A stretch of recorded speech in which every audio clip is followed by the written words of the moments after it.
Assalamualaikum warahmatullahi wabarakatuh. Salam sejahtera bagi kita semua. Shalom, Om Swastiastu, Namo Buddhaya, dan salam kebajikan.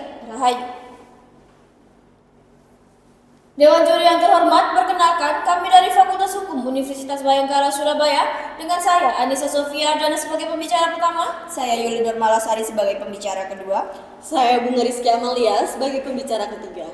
Dewan juri yang terhormat berbicara mengenai tema debat kali ini, yaitu penerapan Perma nomor 1 tahun 2013.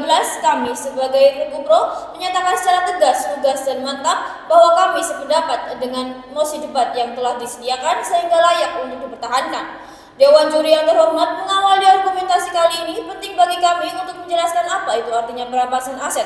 Dalam pasal 2 UNCAC dijelaskan bahwa perampasan atau penyitaan meliputi pengenaan denda apabila mungkin dan pencabutan kekayaan untuk selama-lamanya berdasarkan perintah pengadilan maupun lembaga yang berwenang. Perampasan aset biasa dilakukan apabila terdapat adanya kerugian negara yang disebabkan oleh tindak pidana. Dalam UNCAC diatur juga mengenai perampasan aset tanpa adanya pemidanaan dalam pasal 54 ayat 1 huruf C. Dalam modelnya, perampasan aset dapat dibagi menjadi 3, yaitu criminal forfeiture, civil forfeiture, dan administrative forfeiture. Dewan juri yang terhormat, dikarenakan Indonesia telah meratifikasi UNCAC, maka eksistensi Perma nomor 1 tahun 2013 memiliki alasan yang logis sebagai hukum acara pasal 67 UU Tindak Pidana Pencucian Uang. Terlebih, menurut sistem GoAML melaporkan terdapat 35 triliun total investasi ilegal yang telah diberhentikan secara sementara oleh PPATK. Aset recovery kasus ini cukup signifikan karena putusan pengadilan memutuskan aset-aset tersebut dirampas untuk negara. Jadi jelas sekali performa optimalisasi dari perampasan harta kekayaan dalam hal diduga pelaku tindak pidana tidak ditemukan melalui Perma nomor 1 tahun 2013.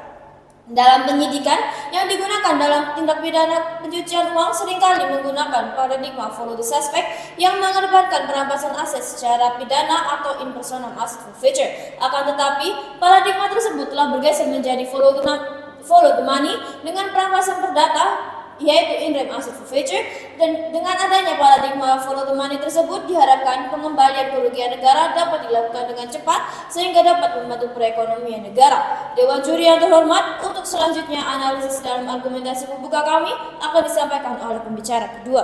Dewan juri yang terhormat, kami sebagai Regu Pro tidak perlu repot untuk menemukan keunggulan atas adanya Perma nomor 1 tahun 2013 karena menurut kami dengan adanya Perma tersebut mendukung adanya pelaksanaan civil forfeiture yang berfokus pada aset yang dicuri oleh pelaku tindak pidana. Dewan juri yang terhormat, perampasan perdata atau in rem disebut dengan non-conviction based atau NCB asset forfeiture bertujuan untuk mengubah paradigma follow the suspect menjadi follow the asset atau follow the money yang merupakan langkah efektif dalam pemberantasan tindak pidana ekonomi. Perma nomor 1 tahun 2013 bertitelkan permohonan penanganan harta kekayaan dalam tindak pidana pencucian uang atau tindak pidana lain merupakan hukum acara perampasan aset secara in rem melalui tata cara atau prosedur civil forfeiture yang dalam mekanismenya gugatan in rem ditujukan ke aset hasil tindak pidana tanpa perlu adanya penangkapan dan pemeriksaan bahkan putusan pengadilan. Pasal 67 ayat 2 Undang-Undang nomor 8 tahun 2010 tentang pencegahan dan pemberantasan TPPU menyatakan bahwa dalam hal diduga sebagai pelaku tindak pidana tidak ditemukan dalam waktu 30 hari, penyidik dapat mengajukan permohonan kepada pengadilan negeri untuk memutuskan harta kekayaan tersebut sebagai aset negara atau dikembalikan kepada yang berhak. Adanya pasal 67 ayat 2 Undang-Undang nomor 8 tahun 2010 tentang pencegahan dan pemberantasan TPPU sebagai penimbang untuk Perma nomor 1 tahun 2013 sebagai hukum acara pelaksanaan dari pasal tersebut memberikan pengetahuan bahwa penerapan dari NCB asset forfeiture menggunakan metode untuk menelusuri hasil kejahatan atau going for the money dengan memotong akar perbuatan melalui perampasan secara perdata. Dewan juri yang kami hormati, terkait dengan solusi dari argumentasi pembuka kami akan disampaikan oleh pembicara ketiga. Dewan juri yang kami hormati, sesuai dengan title atas Perma nomor 1 tahun 2013 juga menegaskan bahwa objek yang menjadi perampasan aset tidak terbatas hanya pada rekening penyedia jasa keuangan.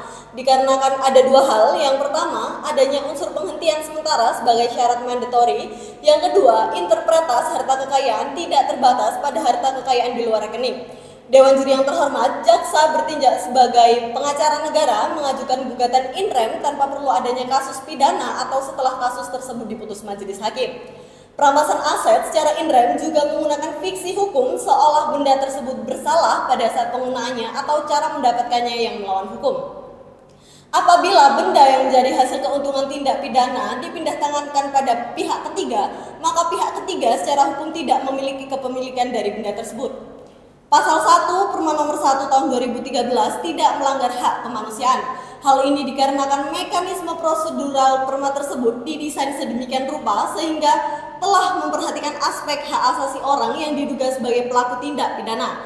Oleh karenanya, hukum acara pada perma tersebut dapat dikatakan telah memenuhi proses hukum yang adil atau due process of law. Demikian penyampaian dari kami Regu Pro, mohon dimaafkan apabila ada khilaf dalam salah kata maupun sikap. Terima kasih atas perhatiannya. Wassalamualaikum warahmatullahi wabarakatuh. Salam sejahtera bagi kita semua. Shalom. Om Santi Santi Santi Om. Namo Buddhaya dan salam kebajikan Rahayu.